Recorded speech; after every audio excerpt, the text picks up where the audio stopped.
Hey ladies, how we doing? Thanks for joining me for another episode of Who Says We Can't, where I've researched a bunch of amazing women throughout history and recent, and I tell you their stories because we need some good, positive stories about amazing, badass women so that we can get through the days of this crazy, fucked up world and maybe be inspired by some of their actions. So, here we go. Today, as promised in my last video, I'm going to talk about some more women in the movement for women's voting, for the suffrage movement. And I especially think this is so important right now to talk about, not only because I'm a bit of a nerd and I like history when women are involved, but because of what's happening throughout the world with women's rights in general, and especially now in the US with Kamala Harris being nominated, or whatever, soon to be nominated, I don't know. I am not American, I'm not from the United States. I am Canadian, but really the minute I could, I moved away to the Caribbean, and now I am in Europe.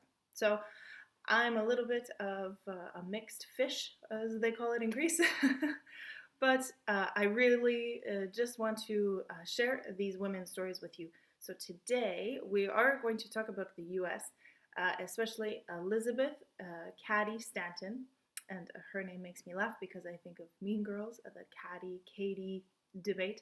But Elizabeth Cady Stanton and Susan B. Anthony. So some of you watching may already know these names. They are not some obscure little footnotes in history. They made real progress for women's voting rights, as well as a variety of other topics. They really fought hard for temperance, which at the time meant like limiting alcohol access and use. And well, a little side note here, a little tangent. Come on, a little tangent with me. They were doing this because there were so many drunk husbands. And at the time, of course, we were talking in the 1800s, the husbands had all of the power for the family. So they were wasting the family's money and, of course, all the other things that come with alcohol abuse.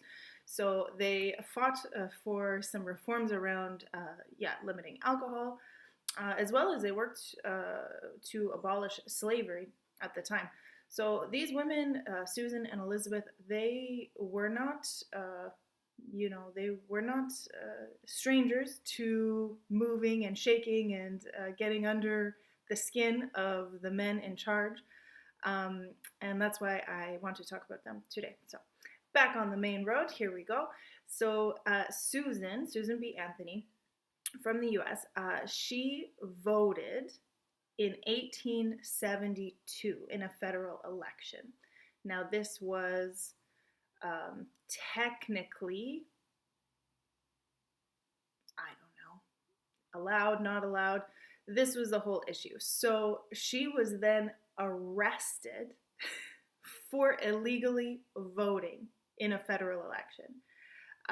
Then she, when she was in court in front of the judge, she stood up and she spoke her truth, and she was claiming to, she was objecting against the judge and all of these men, the men who arrested her, the men who were in court, saying that she was some sort of like criminal for casting a vote. She was voicing her objections to this, what she called high-handed outrage upon my citizens' rights. So she, full on, she went at him.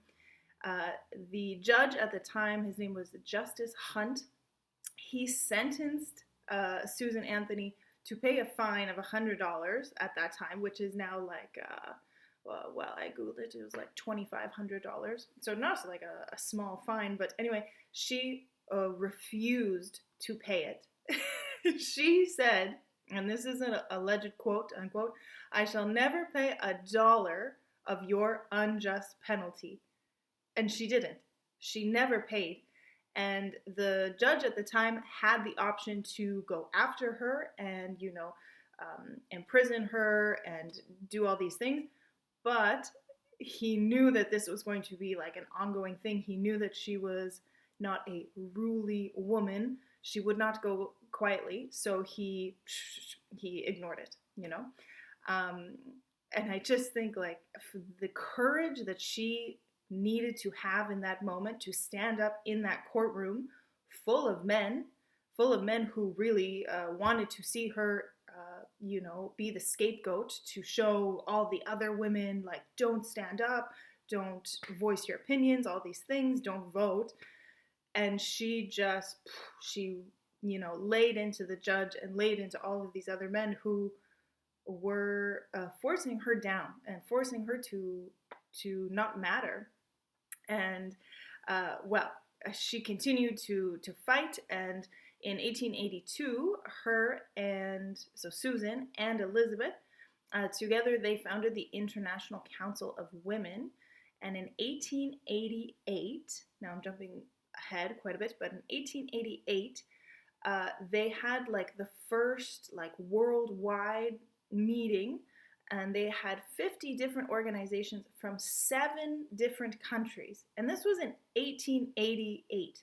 So these people were traveling, like you can imagine, for like crazy amounts of time to all be together to fight and to, share their opinions and their beliefs about equality, and how one woman or one human who's considered a woman with a vagina in that, like the very cut and dry, versus a man with a penis, like these are the differences biologically, and of course we can go into the whole debate, and we will at some point, I'm sure, about the man versus woman and what that means and all the things, but talking like in 1800s, that was the difference. You were a man, you were a woman, and there was no gray areas. There was no tolerance for anything else. But just that difference created this huge split. You could or you couldn't, and this was a lot. And so these women from 7 different countries, 50 different organizations in the 1800s coming together to fight, to voice this. Maybe you can tell it gets me like riled up. I just think like if they could do that then, what is our power now? Now in 2024, we have this technology. I am talking to you through a computer. I'm not there with you. I don't have to be. You can watch this at your leisure, and you can do with this information what you want. There is this ripple effect now that we are so globalized, we are so connected, and they didn't have that back then, and still it made a huge change. So let's go back. So her partner in crime, Susan's partner, Elizabeth, now in 1866, now this isn't a time when still, again, women could not vote. So remember, Susan, she voted in 1872 and was taken in front of a judge and tried for illegal voting. So this is before that. In 1866, Elizabeth Stanton declared herself a candidate for Congress, the first woman to do so in the US. And at a time, like I said, women could not even vote. And she stood up and she's like, you know what? I'm a candidate for Congress. Vote for me. And I just think, like, the lady balls, the ovaries that you need to have to do something like that. But yeah, so Elizabeth and Susan, of course, they are very feisty, loud, bold, big, shining women, and they kept going. They did not stop with, judges and Congress candidates and things like this. They also were fighting against, a bunch of like legal history stuff, but the 14th and 15th Amendments to the Constitution, They were trying to, the men were trying to change it so that it didn't say like human or person, it said man. And Elizabeth at the time, she said, quote, if that word male be inserted, it will take us a century at least to get it out, unquote. And at the same time, they were arguing that, you know, white and black women as well as men. So that was the thing at the time. The fight was, do they give everyone, black, white, male, female, the right to vote, or should they be focusing solely on white and black men? And that's where the feminist movement at this time and the suffrage movement really parted ways, because a big group of women thought that they should be, you know, at least fighting for more people to have the right to vote, even if that meant that women did not receive it. If, you know, men of color did, then that would be, you know, a victory in itself. Whereas Susan and Elizabeth, they did not believe that to be enough. They figured if you are changing, change it for everyone, change it for us as well. So they wanted white women and women of color, black women at the time, to be given the same rights at the same time. And they argued that if that wasn't the case, then they would just be right back in the same powerless position as always, you know. And so in 1869 now, so this is a few years after she declared herself a candidate for Congress, I laugh because, not because it's like outrageous, well at the time it was, but I laugh because I admire so much the bravery and the courage and like the fuck you attitude, like you will not tell me what I can't do, like, you know, just like the who says we can't energy, just embodied in Elizabeth Cady Stanton. So yes, in 1869, she called for an amendment that for women, saying, now I really like this quote, so I want to take a moment. Get this. She quotes, quote, the male element is a destructive force, stern, selfish, aggrandizing, loving war, violence, conquest, and acquisition. In the dethronement of woman, we have let loose the elements of violence and ruin that she only has the power to curb. Should I say that one more time? Basically, the male element is violent, destructive, conquesting. Women, if we are not given equal standing, equal power, that's it. There's violence and ruin. If we cannot curb that, if we cannot balance it as we were meant to balance it, it's the age-old, the yin, the yang, the light, the dark, the soft, the hard, you know, like, it's in nature, it's in us. In humans, yes, like this quote is from 1869, and Elizabeth Stanton was saying the same thing that we are still experiencing now in 2024. This male energy of domination and war and, you know, the ego driven, that's mine and you can't say that to me, and all these things. Like, our feminine energy, ladies, we need to unleash it. We need to set it free. We need to understand it and accept it and allow it to lead us, because the more we push that down in order to fit into this crazy, fucked up, masculine energy world, the more that we try to fit into that world, the less feminine energy we are exuding and using and allowing to empower us.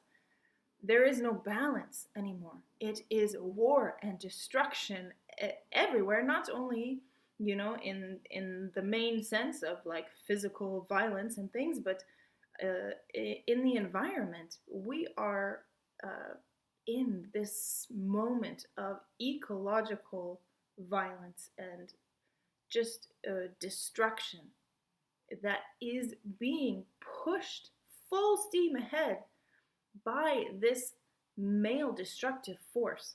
And this is not, please don't come at me in the comments with like, not all men, okay? Like, we don't need that. We are talking not about the individuals right now, we are talking about the energy. Yeah, the male energy, the same energy that Elizabeth Stanton in the 1800s was talking about. If we dethrone the power of women, if we do not let it be equal to men, we're lost to those elements of destruction, of the war, of selfishness, of, all of these things that we are experiencing now. In an individual level, yes, we are feeling lost, we are feeling powerless, we are feeling driven to consume more everything. We want it faster, better, everything. Like, we just want, but it doesn't fill us, So there's this issue. And then there is the economic issues of the greed, of the conquest that this male energy is like, what does Bernie Sanders say, the top 1%, and it's not even 1% anymore, it's like the top point something, but they are keeping it all, let alone we cannot pay our rent, we cannot buy the groceries that we want. Like, honestly, for me, going to the grocery store and buying like the slightly fancier cheese, like that for me is like, oh my god, I spoiled myself, This is not the life that we were meant to live. We are not meant to be subservient. We are not meant to be below. And I'm not saying that we were meant to be above and the same way but opposite that the male energy is. That's not what I'm saying at all. But we need to start somewhere, and we need, I believe, and why I share these stories and why I believe it's so powerful, because these women that we talk about, last video was about Carolina in Portugal. Today, now we are talking about these two women, Elizabeth and Susan, in the US. We need that strength. We need that badass, I don't give a fuck what you say, you stupid fucking men, and your destructive energy. Just shh. Right now, like, just shut up. That's what we need them to do. We need them to shush. But they won't unless we start talking. And we need to bring that energy, that power, our intuition, our gut. These are the things that we need to bring with us to be the balance of their energy. Because right now, like, it's not even close. So anyway, that's my tangent. But yes, I hope you enjoyed the story of these amazing, badass, don't give a fuck women as much as I do.